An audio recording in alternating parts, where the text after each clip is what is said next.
Just an hour from Vienna by train, Bratislava is the perfect day trip where medieval charm meets scenic views over the Danube River. The moment you arrive, you're stepping into a city where history comes alive. From the towering Bratislava castle to the cobbled streets of the old town, you can even walk through the last medieval entrance still standing. But the surprises don't stop there. Whether it's the striking blue church or the panoramic heights of the UFO tower, let's uncover one of Slovakia's best kept secrets.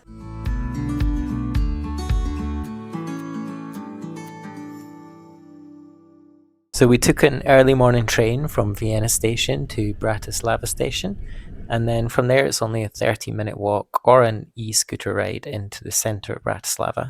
The first thing we saw was this tower, which is actually an observation tower, and a restaurant as well with panoramic views of the river Danube. This column was built to commemorate the end of the plague that hit Bratislava at the end of the 18th century. Next up was St. Martin's Cathedral, which is the largest and one of the oldest churches in all of Bratislava. It's especially known for being the coronation church for the Kingdom of Hungary between 1563 and 1830.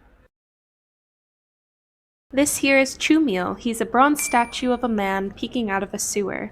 It's good luck to touch his hat, which I did there.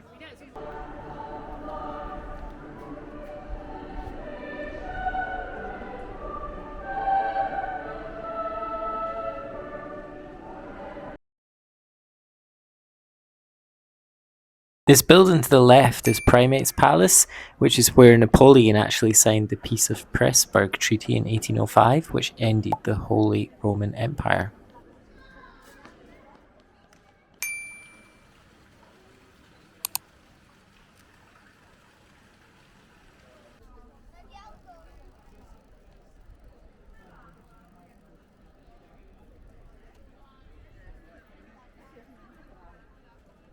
Old Town Hall is one of the oldest stone buildings in Bratislava, with the tower being built approximately 1370.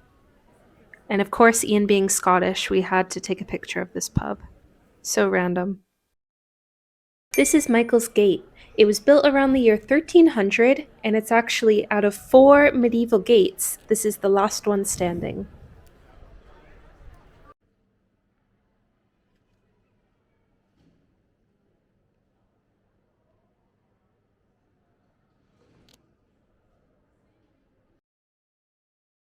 Speaking of medieval gates, this is Lawrence's Gate, the location of one of those medieval towers that we were saying.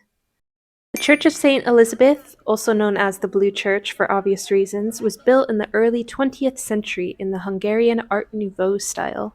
Or the Birthday Cake Church.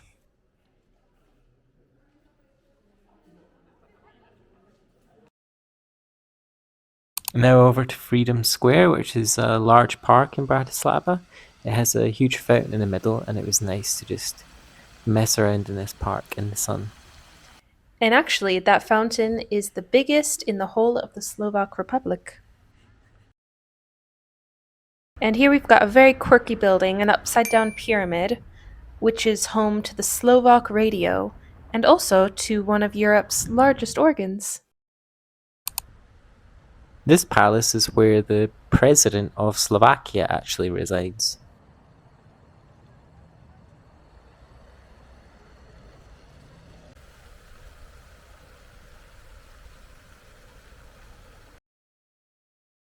We've got Bratislava Castle, which sits on a hill overlooking the Danube. Since independence, the castle has served as a representative venue for the Slovak Parliament and houses collections of the Slovak National Museum.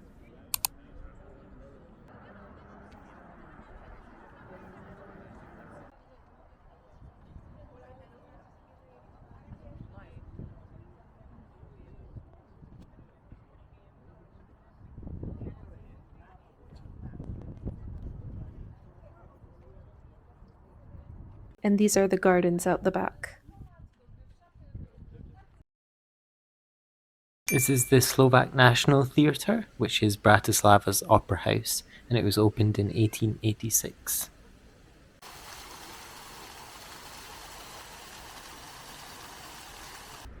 And that wrapped up our tour for Bratislava. Now we're headed back to Vienna.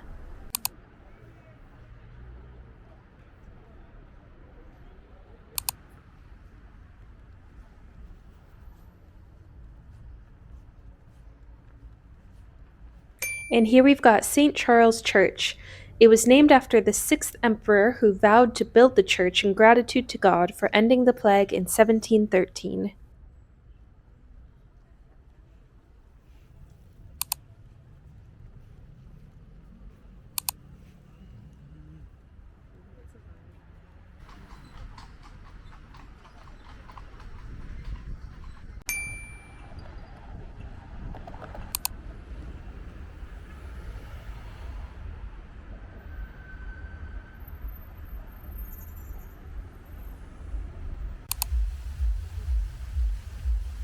This memorial was built to commemorate the 17,000 Red Army soldiers that were killed during the Vienna offensive in World War II, which I thought was cool that you saw a memorial in Europe commemorating Russian soldiers, because I think in today's day and age especially, people seem to forget that Russia helped win World War II.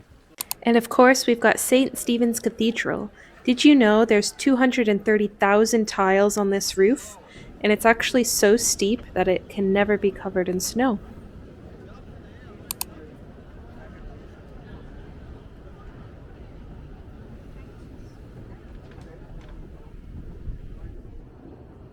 Bratislava is definitely an easy day trip from Vienna, and we actually did this whole trip in a single weekend from London. As long as you get an early enough flight and you get an early train out of Vienna, one full day in Bratislava is more than enough.